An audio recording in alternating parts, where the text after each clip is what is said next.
School attendance level satisfactory, the president says at Education Month rally.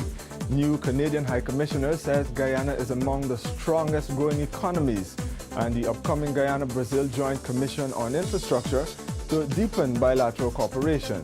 These and other stories in this week's edition of The Diary, the Government Information Agency program that provides a recap of the highlights of the country's president for the week September 7 to 13. I'm your host, Steven Krause. Now for the details. A new Canadian High Commissioner to Guyana, Dr. Nicole Giles, regards Guyana's economy among the strongest in the region, echoing sentiments that continue to vindicate confidence many have in the country. Dr. Giles, the first female Canadian High Commissioner to Guyana, presented her letters of credence to President Donald Ramotar. She succeeds David Devine, who performed in that capacity for 2 years. During her tenure as a resident High Commissioner, she will seek to work towards the fulfillment of the Canadian government's goal of deepening Canada's mutually beneficial political, economic, trade and security agendas. The presence of Canada's largest banks in Guyana and over 30 Canadian companies in your extractive sector are to our mutual benefit and speak to our growing commercial relationship. One of the very many priorities that we share, commercial relations have the greatest potential to improve the prosperity of both Canadians and Guyanese.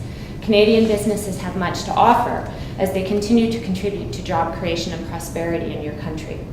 Of the 37 Canadian investors in Guyana's extractive sectors are First Bauxite Company, which sealed an agreement with the Guyana government to develop a bauxite mine in Bonasika along the Essequibo River, and Guyana Goldfields Incorporated, another Canadian company that entered into a $1 billion deal 2 years ago to develop the Aurora mines located in the Cayuny River, Region 7. Confidence in Guyana's business environment has been the luring factor for Canadian and several other foreign companies. Guyana has a vibrant and expanding economy and must be deeply congratulated on being amongst the strongest growing economies in the Caribbean. As Canada seeks to initiate an ambitious trade program with the Caribbean community CARICOM, focusing on goods, market access, services, investment, and development cooperation, the Guyanese head of state said he looks forward to the potential benefits. Guyana remains very appreciative of Canada's commitment to this ongoing partnership and for the contributions which we have received over the years to bolster our national development. He also remains optimistic about the ongoing level of bilateral cooperation between Guyana and Canada. I look forward, Excellency, to continuing our program of cooperation and to exploring new areas that will seek to enhance our relations. Dr. Giles will simultaneously serve as Canada's representative to CARICOM and an ambassador to Suriname. Guyana's leadership in international forest-related issues made it the fitting place for a 5-day session for forestry stakeholders in Latin America and the Caribbean. The president says the forest is one of the building blocks of Guyana's economy. Stakeholders of the 28th session of the Latin American and the Caribbean Forestry Commission met for 5 days to exchange experiences, deliberate, and offer recommendations that formed part of the Commission's priority base. The Latin American and the Caribbean Forestry Commission, a statutory body within the Food and Agriculture Organization, opened the session in a country that gained international recognition for striking a balance between economic and sustainable development of its valuable forest resources. President Donald Ramotar, who delivered the feature address at the opening session, described Guyana's 15 million hectares of pristine and intact forests as highly valued. In Guyana, our forest resources provide one of the main building blocks of our economy. In the forest sector, we see a significant spread of employment opportunities facilitated at the large operator level, community levels, and the village economy. Forestry employs about 20,000 people, contributes between 40 to 60 million US dollars annually, export earnings, and records an average production level of approximately 420,000 meters of extractive timber. The scale of operations of the forest sector therefore spans both small and large scales and includes local communities and villages. As custodians of the forest for generations, Guyana's indigenous peoples have earned respect for forestry practices that have had little or no impact on the natural habitat. As the forests of Guyana support our national economy and economic development, their contribution to the livelihood of our indigenous peoples is also very significant. A rich history of tradition, culture, and customs are nested within the forest inhabitants by our indigenous peoples, and these areas have been sustainably managed for centuries. The indigenous people have been empowered under the Amerindian Act of 2006 with veto power over any outside interests, particularly in timber harvesting and mining. Additionally, with the establishment of the Ministry of Natural Resources and the Environment in 2011, key agencies and sectors including mining, forestry, environmental protection, and protected areas management have been brought together to promote good management of natural resources. Fortifying these interventions was Guyana's recent partnership with the Extractive Industries Transparency Institute to subscribe the country's natural resource practices with international standards. Guyana has this year added a sizable allocation of protected areas that have been legislated and has progressed to establish a Protected Areas Trust Fund.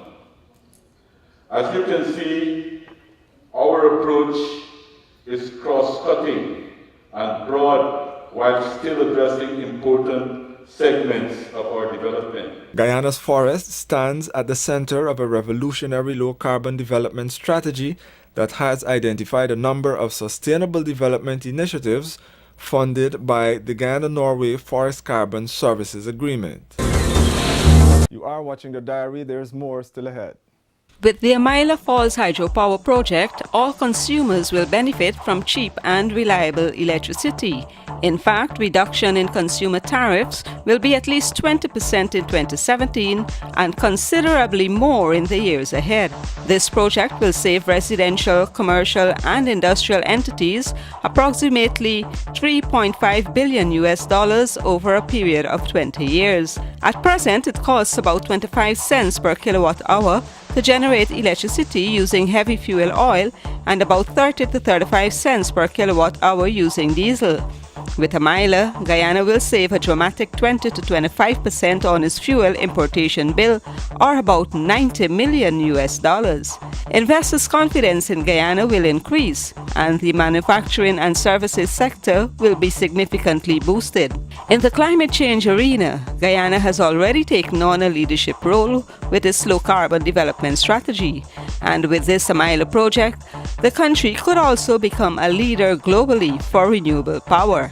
This project will add 6 percentage points to real GDP growth during the construction phase alone.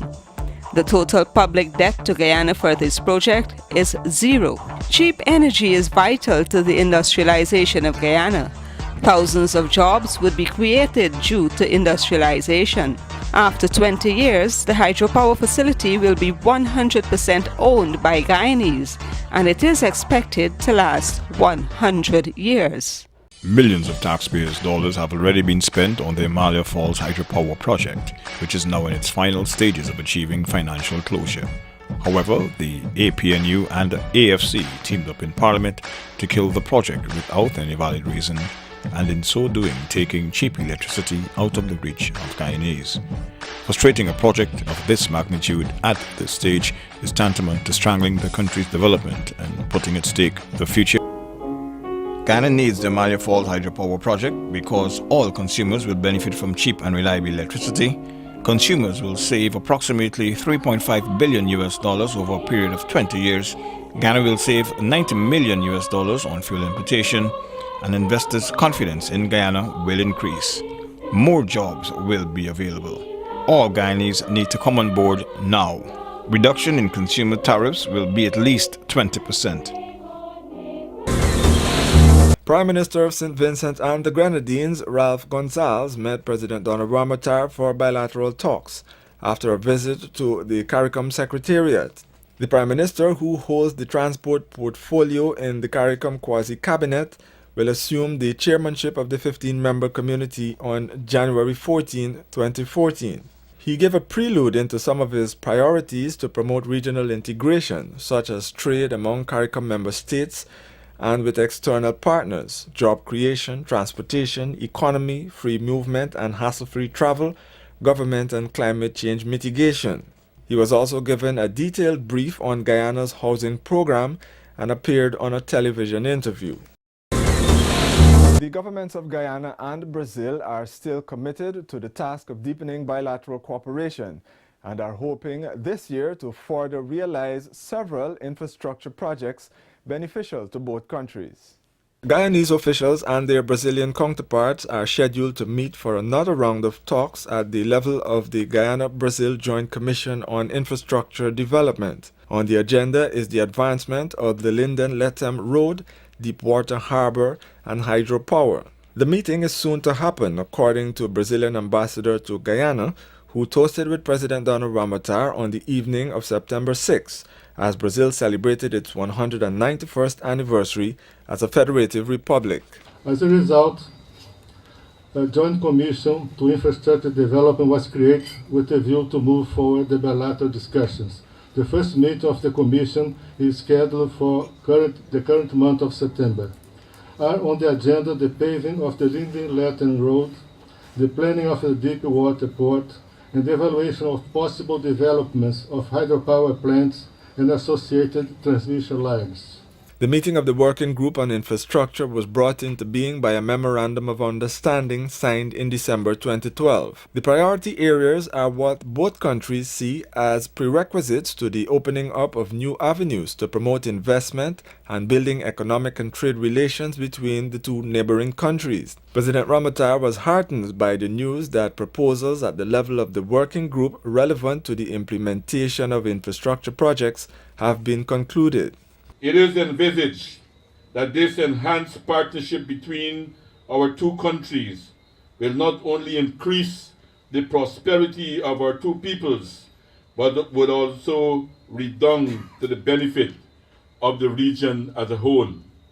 Our infrastructural projects, while of national significance, will form part of the wider South American physical integration program. Improving the Linden-Lethem Road has been in the making since former Brazilian President Luiz Inácio Lula da Silva promised to support the effort when the bridge across the Takatu River separating the two countries was commissioned in 2009. The Guyana Brazil partnership expands to military, security, agriculture, and aquaculture. The two countries share the same vision for development at the level of the Union of South American Nations, the Amazon Caribbean Treaty Organization, and the Community of Latin America and Caribbean States, CELAC.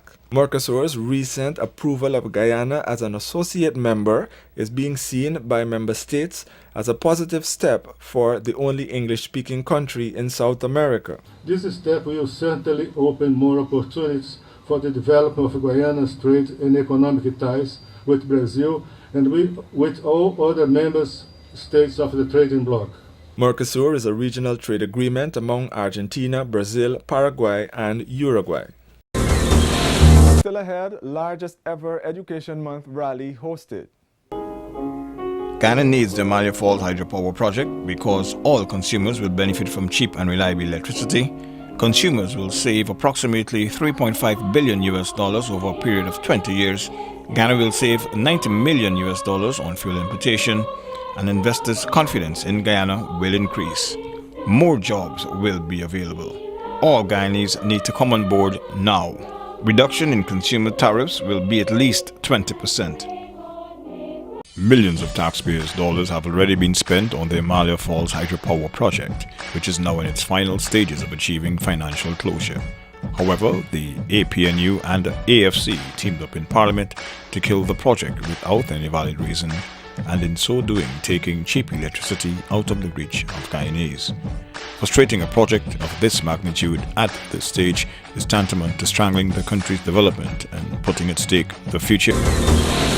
Heritage Village, Karasabai, welcomed the head of state when he visited on September 7 in the company of First Lady Deolashmi Ramatar and team. The largest community in the South Pacaraimans, the village with a population of 1,600, was designated the National Heritage Village. The village is occupied by the Makushi tribe, which has to this date maintained their rich culture and way of life that the president spoke about admirably. Over the centuries, our Amerindian brothers and sisters have probably understood that more than anyone else. And they have maintained, while they use the resources of the forest, they use the resources of the environment in which they live in, they have never destroyed it. And that has given us a lot of hope in the world today. Various nations in the Amerindian community have a lot to offer in promoting culture in our society. That is why our government is paying a lot of attention to preserving the various languages of the Amerindian nations.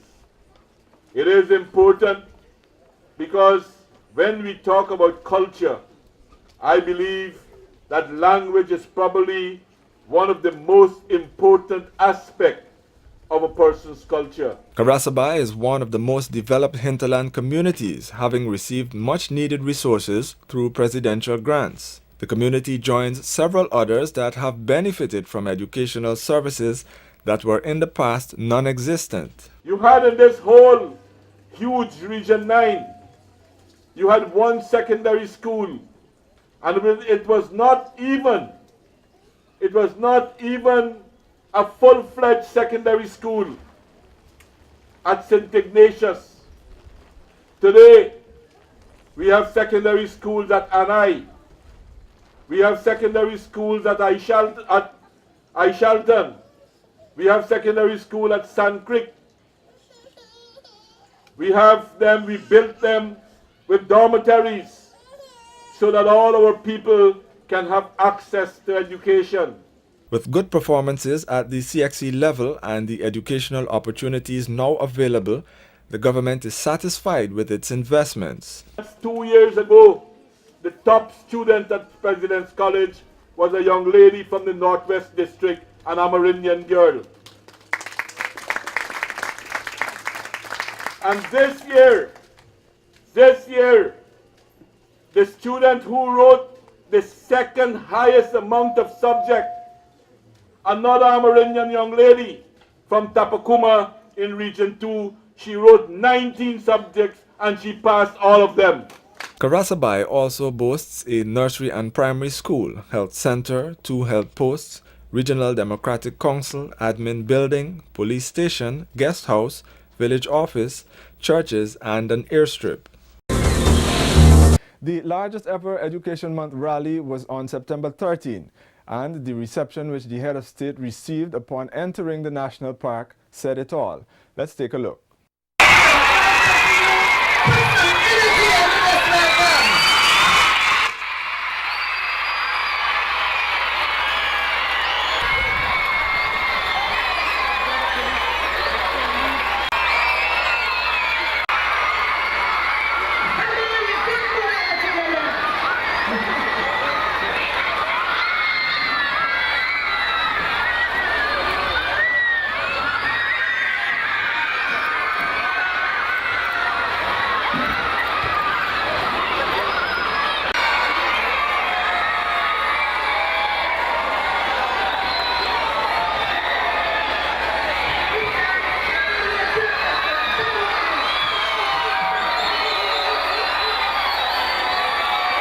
This was the scene in the national park where scores of children converged at the culmination of a rally. It made history as the largest Education Month rally ever to be hosted. Participants followed banners reflecting the achievements that have been made in the education sector over the years. Among them, national school feeding and attendance and punctuality. As a result of the investments that we have been making, giving our students uniforms, providing meals for them in some areas, 3 meals in many areas in the interior, providing other facilities, textbooks, exercise books. We are seeing more and more students attending schools, and the amount of students have risen sharply over the years attending our schools. And what is particularly gratifying for me, something that has been worrying me for many years, but when I look at some of the figures, it has given me hope that more and more of our male students are staying in schools. There is much to celebrate about as Guyana observes Education Month. Exceptional performances at the Caribbean Examination Council exams, the achievement of universal access to primary education, gender parity, the Learning Channel, and modern educational facilities in areas that were non-existent. Now, as we speak here, we're building a new secondary school in Cato. We have to build a new secondary school in the Upper Mazaruni area because we are serious of having equal opportunity for all our people. And I know no better way of providing equal opportunities for all our people than by giving all our people access to the best education that we can provide. The priority attention the education sector has been receiving over the years has been driven by the payoff benefits to the country's national development. President Ramatar urged the youths to take education seriously. Education will always be very important, and the process of education will not end when you leave school, but the process of education will go out throughout your life. And that is why school is so important, because it will teach you to think for yourselves.